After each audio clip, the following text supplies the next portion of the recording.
యూజువల్‌గా ఏంటంటే atrocities act ఏంటంటే చాలా పవర్‌ఫుల్ యాక్ట్. ఏంటంటే దీంట్లో కనీసం బెయిల్ కూడా దొరకదు అవన్నీ ముందు కూడా మనం మాట్లాడుకున్నాం. హ్మ్. అంటే ఒకవేళ గనక ఎవ్వరు లేకుండా కూడా జస్ట్ ఇద్దరే పర్సన్స్ ఉన్నారు. బట్ ఆ పర్సన్ గురించి అగెయిన్స్ట్ మాట్లాడితే ఆ పర్సన్ ఒకవేళ ఎస్సీ, ఎస్టీ అయ్యుంటే ఆ క్యాస్ట్‌ని అంటే ఇన్సల్ట్ చేసుకుంటూ ఆ పర్సన్‌ని మనం డీఫేమ్ చేస్తూ, డీగ్రేడ్ చేస్తూ ఏం మాట్లాడినా కూడా ప్రివెన్షన్ ఆఫ్ అట్రాసిటీస్ యాక్ట్ కింద ఈ కేస్ అనేది ఫైల్ అవుతది. ఎవరైనా చేసుకోవచ్చు హ్మ్. 2016 యాక్ట్ కింద.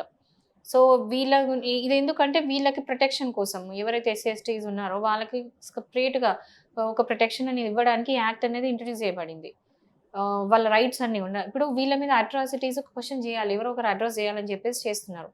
సో, ఇదేందంటే ఈ కేసెస్ అన్నీ అయినప్పుడు డైరెక్ట్ ఏమంటారు అరెస్ట్ చేస్తారు.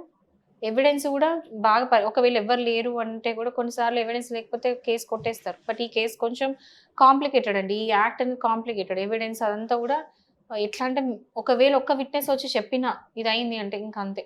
హ్మ్. సో, ఎవ్వరు గూడా ఎస్సీ, ఎస్టీస్‌ని ఇన్సల్ట్ చేసే విధంగా మాట్లాడొద్దు.